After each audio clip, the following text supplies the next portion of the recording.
Assalamualaikum warahmatullahi wabarakatuh. Perkenalkan, nama saya Denisa Diwijaya dari kelas 12-7 absen 13. Perkenalkan, nama saya Muhammad Absen Faida dari kelas 27 absen 22. Saya Andre Sulasa, absen 6 dari 12-7. Saya Alia Ida Hadini, absen 4 dari kelas 12-7.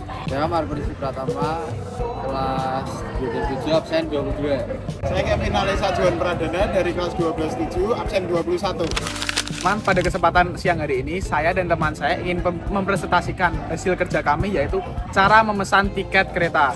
Nah teman-teman, kalian tahu nggak sih, kereta itu kan menjadi salah satu transportasi umum yang menjadi salah satu titik vital ekonomi yang ada di Indonesia. Transportasi umum yang ada dari sejak zaman Belanda itu otomatis memiliki cara atau prosedurnya sendiri-sendiri untuk bisa memakainya. Nah, pada kesempatan hari ini, saya dan teman saya ingin menunjukkan gimana caranya untuk memesan tiket kereta api. Hal yang perlu kita siapkan untuk pemesanan tiket kereta api secara offline adalah yang pertama yaitu identitas diri seperti KTP, kartu pelajar, ataupun identitas diri lainnya. Yang kedua yaitu adalah uang tunai ataupun uang elektronik seperti kartu ATM, lalu QRIS dan lain-lain. Nah, yang ketiga yaitu data perjalanan. Data perjalanan ini dibutuhkan untuk kita untuk tujuan kemana, dari mana. Nah, yang keempat yaitu info penumpang, yaitu data diri dari kita sendiri. Terima kasih. Nah, tadi kan Kevin udah menjelaskan apa aja yang harus kita lakukan atau kita persiapkan untuk membeli tiket secara offline. Lalu langkah selanjutnya, kita mendatangi stasiun terdekat dari rumah kita. Nah, sesampainya di stasiun, kita menuju loket. Nah, saat di loket itu, kita akan ditanyai oleh petugas loket, yaitu tanggal keberangkatan, lalu ada kelas kereta, tujuan stasiun, lalu kita juga bisa memilih kursi yang masih tersedia.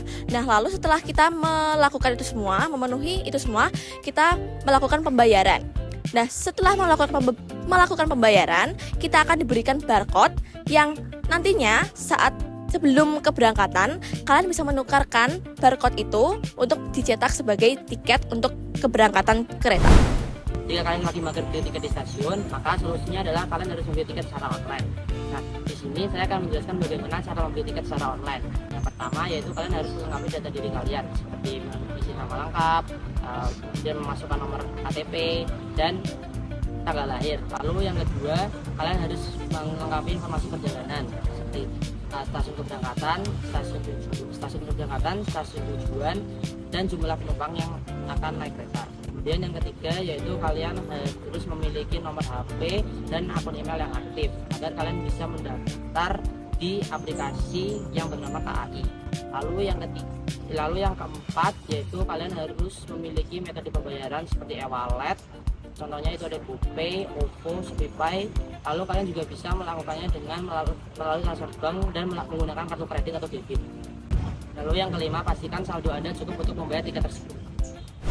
Baik, saya akan memberikan cara alternatif untuk memesan tiket kereta secara online. Yang pertama, kalian harus mendownload aplikasi yang bernama Akses by KAI di App Store maupun Play Store. Kemudian setelah itu kalian dapat membuka aplikasi setelah terinstall, dan kemudian kalian akan mendapatkan tampilan seperti ini.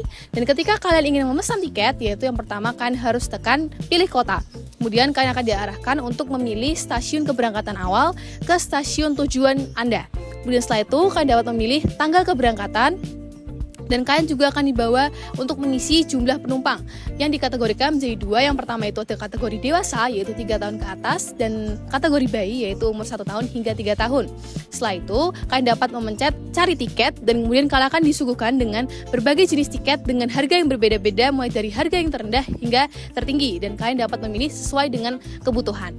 Setelah itu, setelah memilih jenisnya, kalian akan dibawa ke halaman untuk pengisian data diri. Kalian dapat mengisi sesuai dengan syarat dan ketentuan yang diminta. Setelah itu, kalian akan mengisi kursi yang akan kalian duduki secara bebas dan sesuai dengan ketentuan juga yang masih kosong. Kemudian setelah itu, kalian akan dibawa ke halaman pembayaran, dan di situ kalian dapat memilih metode pembayaran secara QRIS maupun virtual account, yaitu secara online. Kemudian setelah pembayaran berhasil, kalian akan mendapatkan notifikasi konfirmasi, baik itu nanti dapat mendapatkan kode untuk diisi, kemudian atau mendapatkan QR untuk langsung di-scan. Oke, buat kalian yang mau cari tiket murah, tiket GoShow itu bisa jadi alternatif terbaik. Karena tiket GoShow itu bisa kita beli langsung di loket atau counter resmi di terminal, bandara atau stasiun.